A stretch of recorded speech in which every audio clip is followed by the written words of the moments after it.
다니엘서 3장 24절에서 30절의 말씀을 기초로 해서 충성스러운 신앙이라는 제목으로 말씀을 나누겠습니다.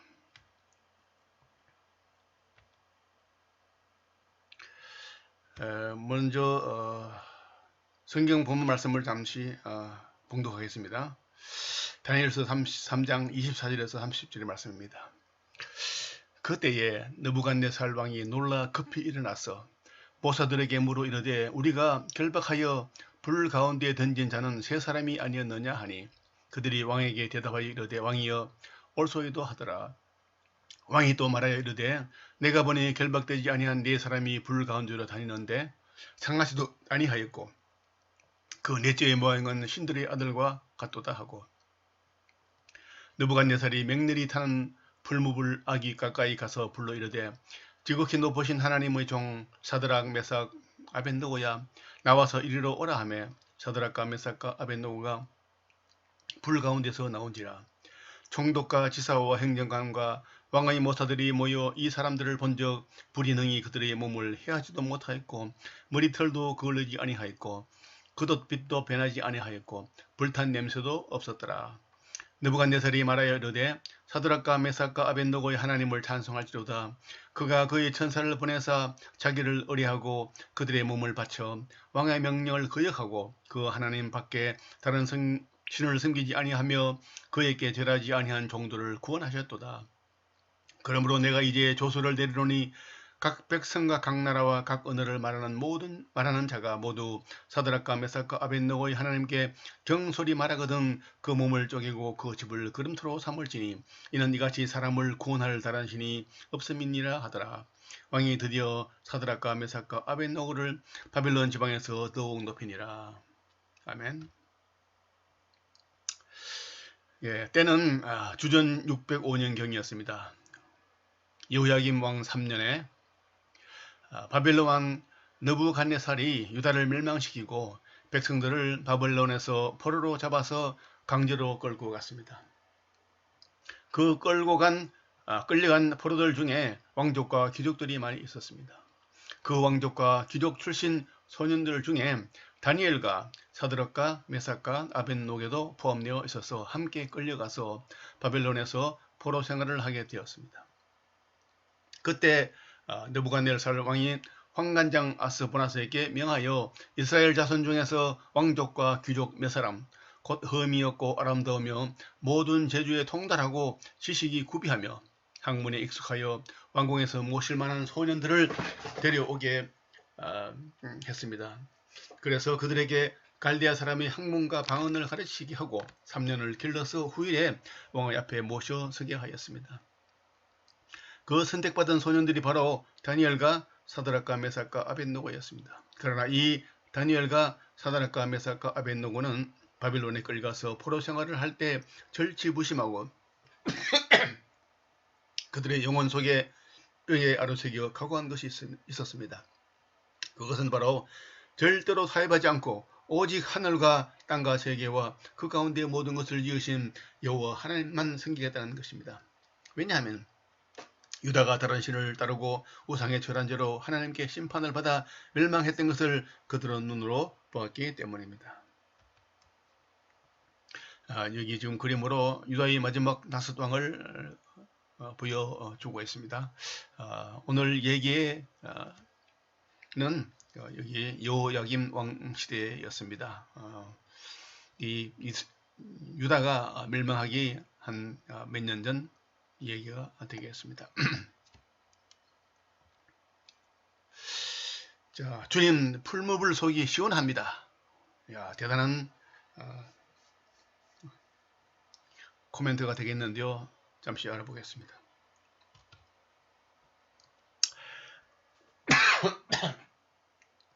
다니엘서 3장의 중심 주제에 대한 체불 읽기를 통해서 우리는 느부갓네살의 궁정에서 벌어지는 왕과 유대인들 간의 갈등 이야기를 발견합니다. 여기에서는 유대인들의 신앙이 위기에 처할 뿐 아니라 이스라엘의 하나님이 자신을 믿는 자들을 구해낼 수 있는 능력 또한 시험대 위에 오릅니다. 이 이야기의 극적인 상황은 본질적으로 왕 자신에 의해서 시작되는데 느부갓네살은 자신의 모든 신복들에게 한 신상에게 절하라는 명령을 내리고 사드락, 메삭 그리고 아벳느고에게 만약 이 명령을 거절하면 불무불로 처형하겠다는 협박을 가한 다음 하나님께 노골적으로 결투를 신청합니다. 3장 15절 말씀에 능히 너희를 내 손에서 건져낼 신이 누구이겠느냐. 그 하나님은 물론 유대인이 하나님으로 밝혀지며 자신을 신뢰하는 종들을 그와 같은 가공할 위험에서 구원해 내시는 하나님의 능력은 이 이야기를 결말로 이끌어갑니다. 언제나 그렇듯이 유대인들은 왕의 신발을 핥고 두라 평지에 세워진 우상에게 절하기를 거부하는 경향이 있었습니다. 처음에 그들이 어떤 식으로 저항했는지 우리는 모릅니다. 짐작컨대 사람들이 그 신상에 처음으로 절을 할 때 그들은 홀로 뻣뻣이 있었을 것입니다. 그러나 유다 사람들을 참수하는 갈대아 정보원들은 사드락, 메삭 그리고 아벳느고가 왕의 칙령에 타당성을 인정하기를 거부하고 그 금신상에 절하지 않았다는 점을 제대로 보았습니다. 그들의 악랄함은 그들이 말한 내용의 사실 여부가 아니라 그들이 자신들 위에 임명된 이들 이방인 관리들의 약점을 이용하여 그들을 멸망시키려는 의도에 담겨 있습니다. 그들의 참수로 인하여 격노한 느부갓네살은 가혹한 조치를 명령을 합니다. 느부갓네살은 그들 세 젊은이를 조사할 뿐 아니라 처벌하겠다고 위협합니다. 그리고 돌연 다음과 같은 수사적인 질문을 던짐으로써 이 이야기의 갈등의 절정을 조성합니다. 능히 너희를 내 손에 건져낼 신이 누구겠느냐. 자, 그 뒤를 이어 구약 성경에서 가장 극적인 장면 중 하나가 등장합니다. 아주 오래전부터 이 장면은 독재적인 권력에 맞서는 모든 소수의 저항 집단에게 하나의 규범을 제시해 왔습니다.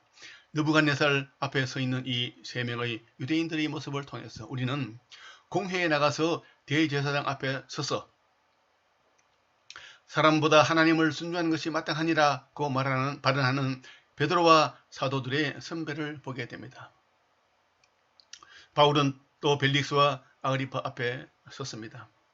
무엇보다 또 예수님은 빌라도 앞에 섰습니다.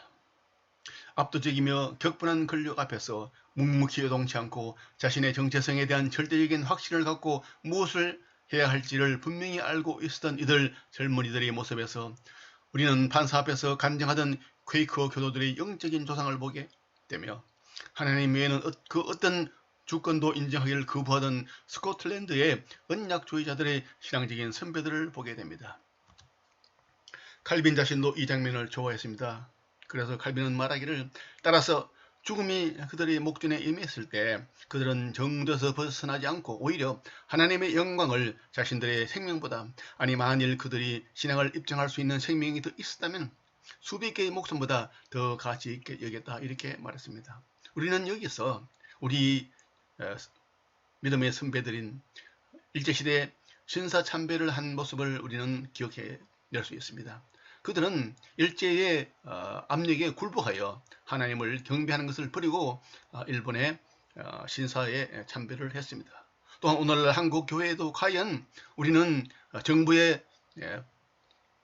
불법적인 교회 간섭에 우리는 얼마나 저항을 하고 있는지 한번 우리는 생각해 볼 때라고 생각합니다. 사드락과 메삭과 아벳느고의 마음을 움직인 지배적인 요인은 십계명 제1, 제2계명에 대한 지극한 충성심, 즉 우상 숭배를 거절하겠다는 결연한 신앙심이었습니다. 이제 그들은 하나님께서 이러한 절망적인 상황 속에서 자신들을 구하실 수 있을지 자신은 없지만 그들은 여전히 하나님께서 무엇을 원하시는지 알고 있었습니다. 그들은 자신들이 무엇을 해야 하는지를 분명히 알고 있었으며 그들을 불멸의 영웅으로 만드는 것은 임박한 죽음이 아니라 그들이 지닌 이러한 확신이었습니다. 어떤 면에서는 이 이야기의 구성이 가장 치밀한 것이 이 부분입니다. 최악의 상황 속에서조차 신앙의 절개를 선포할 때 순교자들은 이미 핍박하는 자를 이겼습니다. 이제 그 어느 것도 그들의 결심을 흔들 수 없습니다. 사드락과 메삭과 아벤노고는 이런 식으로 왕에게 대답했습니다. 느부갓네살이여 이시여, 우리는 이 문제에 대하여 폐하께 대답할 필요가 없습니다. 왕이시여, 만약 우리가 섬기는 하나님께서 우리를 구원하실 수 있으시다면 하나님께서는 우리를 이 극렬한 풀무불과 폐하의 손에서 건져내실 것입니다.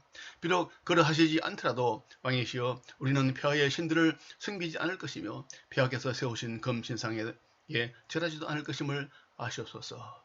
이 얼마나 담대하고 힘찬 오직 하나님을 섬기는 믿음의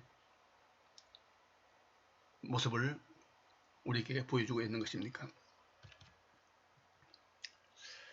화형을 집행하던 군인들의 죽음은 의미 없는 죽음이었습니다. 그러나 사드락과 메삭과 아벳느고가 직면했던 죽음은 원칙을 지키려다가 당했을 것이기 때문에 의미 있는 죽음이었을 것입니다.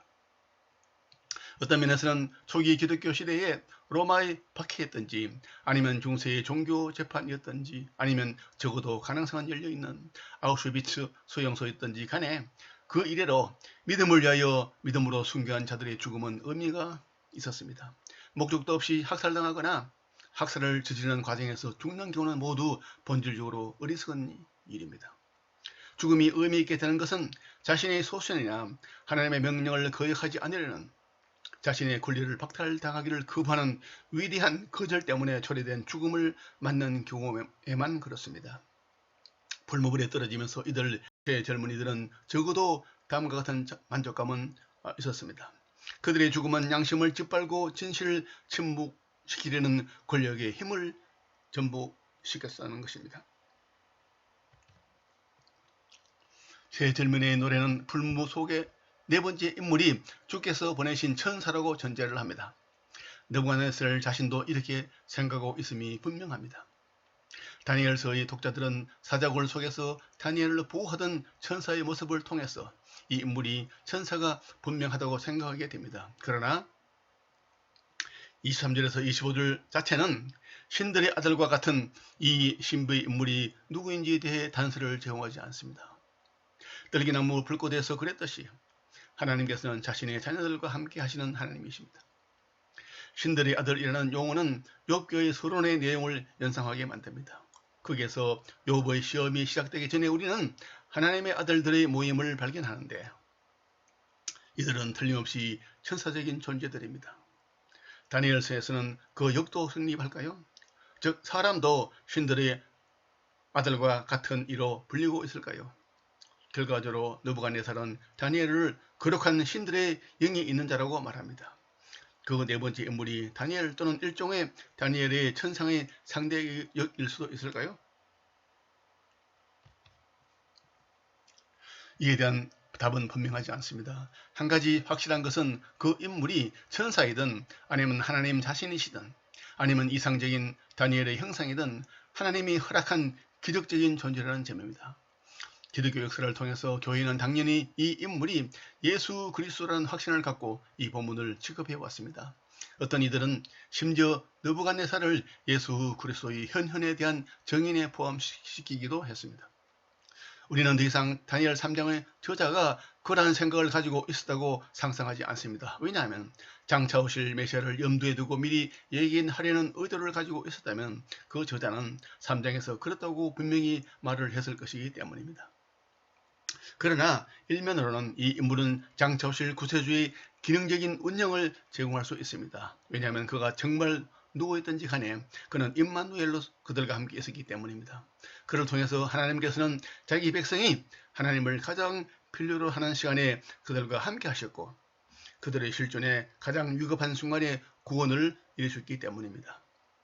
이러한 기능적인 측면에서 이 네 번째 신부의 인물에서 신약신앙의 성육신 하신 주님을 모형론적으로 유추해내는 것은 잘못된 일이 아니라고 생각됩니다. 자, 이제까지의 논의는 설교자들과 예술가들이 대대로 주장해온 바, 즉 기적사건 그 자체를 예견합니다. 이들은 전통적으로 새 젊은이들이 풀무불 속에서 나온 사건을 예수 그리스도가 무덤에서 부활하신 사건의 모형으로 이해했습니다.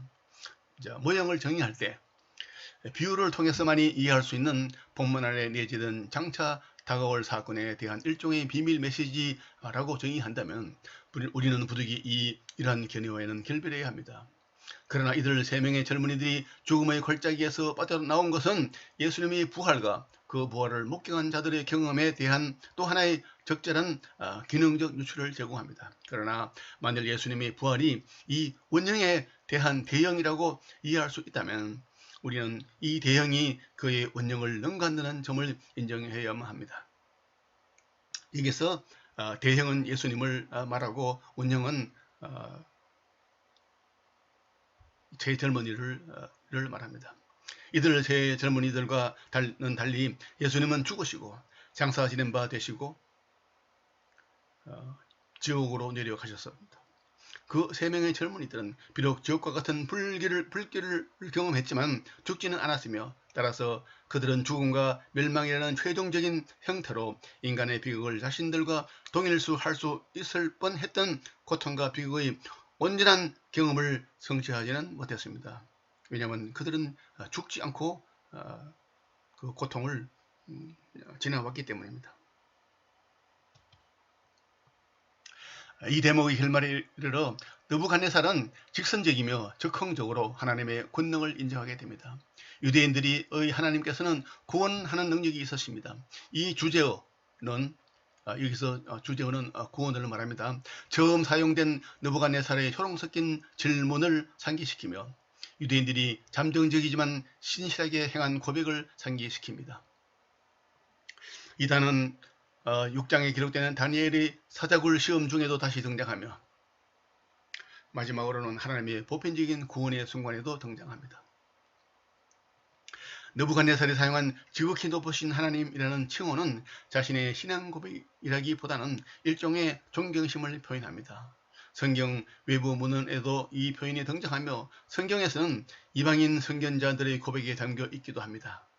예를 들면 창세기 14장에 멜기세덱이 지극히 높으신 하나님이라고 칭하고 있으며 민수기 24장에 발람이 지극히 높으신 자라고 얘기하고 있으며 마가복음 5장에 귀신 들린 자가 지극히 높으신 하나님이라고 칭하고 있고 또 사도행전 16장에 어느 이방인 여종이 지극히 높은 하나님이라고 칭하는 것을 우리는 알 수 있습니다.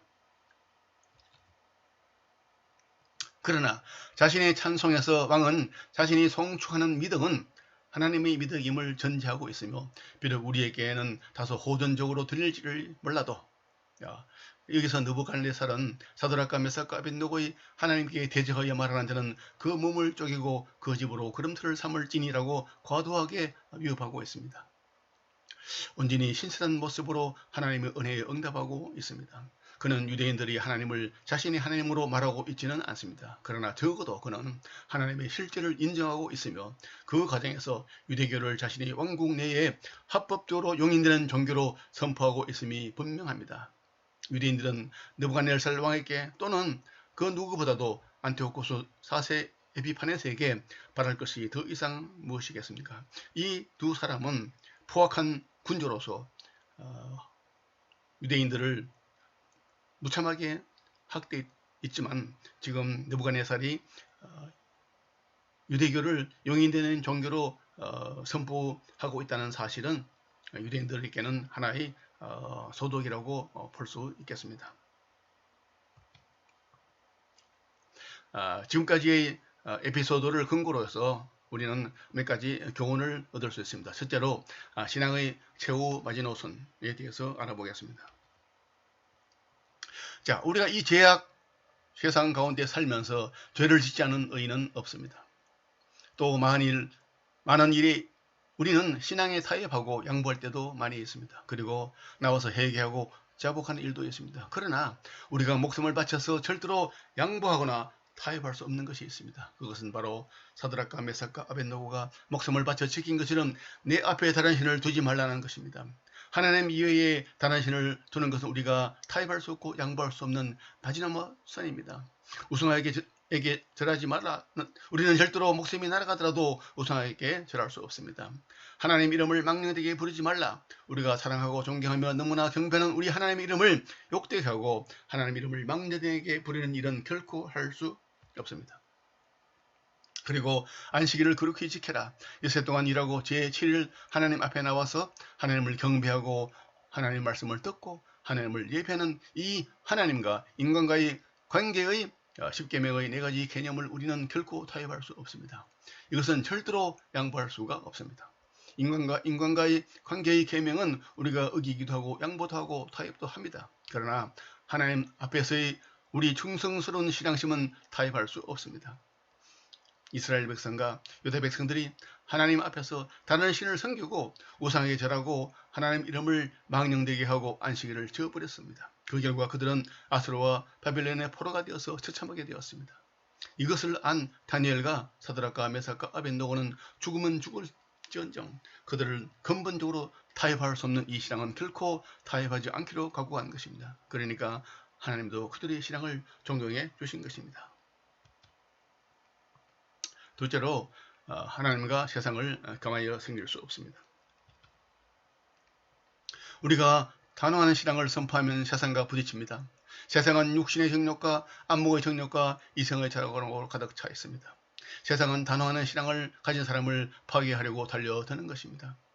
베드로전서 4장 말씀을 보겠습니다. 사랑하는 자들아 너희를 시련하려고 오는 불시험을 이상한 일 당하는 것 같이 이상히 여기지 말고 오직 너희가 그리스도의 고난에 참여하는 것으로 즐거워하라. 이는 그의 영광을 나타내실 때에 너희로 즐거워하고 기뻐하게 하려 함이라고 성경은 말하고 있습니다. 주를 믿고 어렵게 살려는 사람들은 세상에 도전을 당하는 것입니다. 그러나 여러분 하나님은 어떤 환란이 있으든지 타협하지 않는 신앙을 인을 건져 주시는 것입니다. 또 시편에도 이런 말씀이 있습니다. 의인이 부르짖음에 여호와께서 들으시고 그들의 모든 환난에서 건지셨도다. 여호와는 마음이 상한 자를 가까이 하시고 중심으로 통회하는 자를 구원하시는도다. 의인은 고난이 많으나 여호와께서 그의 모든 고난에서 건지시는도다. 자, 우리가 타협하지 않는 단호한 신앙으로 나가면은 이 세상이 우리를 미워해서 우리에게 많은 시련과 고난을 가지고 올지라도 여호와 하나님이 우리와 같이 계심으로 우리를 단호하게 그 고난에서 건져내어 주십니다. 그러므로 사드락과 메삭과 아벳노고가 뭐라고 했습니까? 왕이 우리를 7배나 뜨거운 불물 가운데 던져 넣을지라도 야훼께서는 능히 우리를 건지신다고 말씀한 것입니다. 할 수 있거든 무슨 말이냐? 믿는 자에게는 능치 못함이 없으니라고 성경은 말하고 있습니다.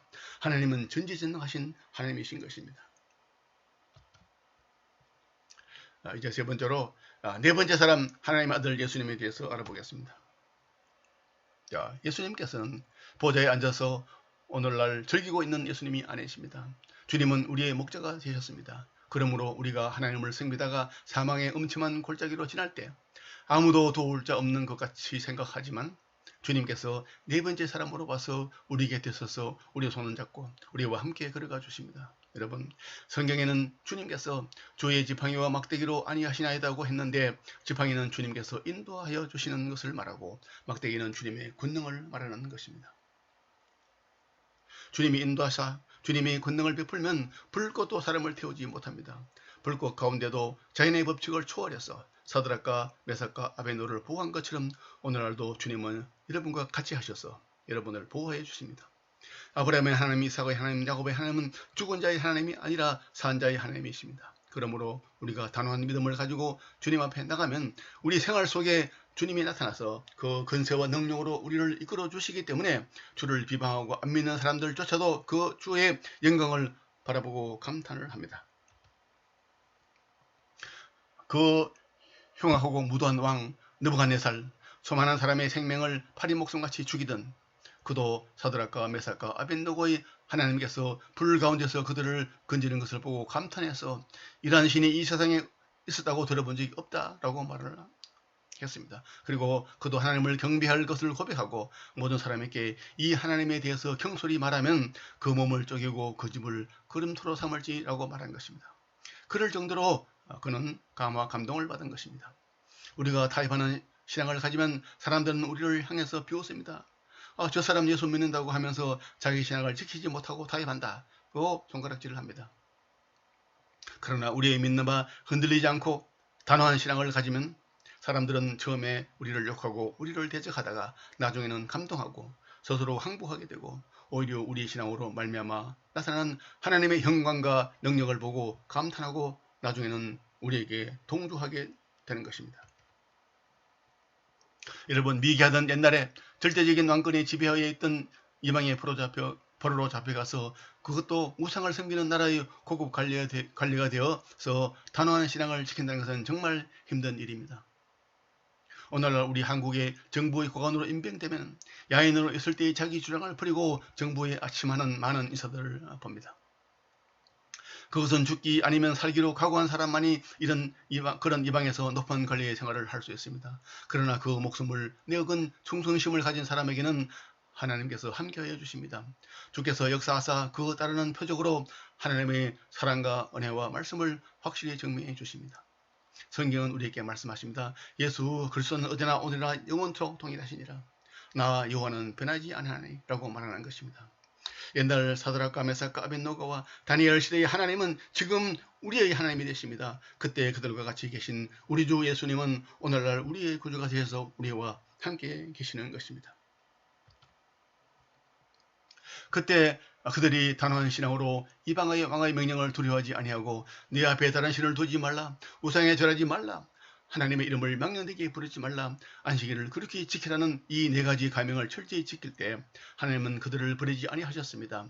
하나님은 철저히 그들과 같이 하셔서 불꽃 가운데도 왕 앞에서도 부끄럽지 않게 만들어 주셨습니다. 오늘날도 주님께서 우리를 그렇게 해주십니다. 우리는 타협함이 없이 깨끗한 신앙을 가지고 주님 앞에 헌신하면 하나님이 우리를 높여주실 것이며 보호해 줄 것이며 이끌어 주실 것입니다. 우리는 핍박과 함께 하나님의 은총과 축복을 누리게 되는 것입니다. 우리는 지금 기독교를 탄압하는 정권 하에 있습니다. 다른 모임들은 허락하면서도 기독교의 예배 모임을 억압합니다. 우리의 구속자이신 예수님이 부활하셨습니다. 우리는 굴복하지 않고 이 믿음을 지켜야 하겠습니다. 샬롬.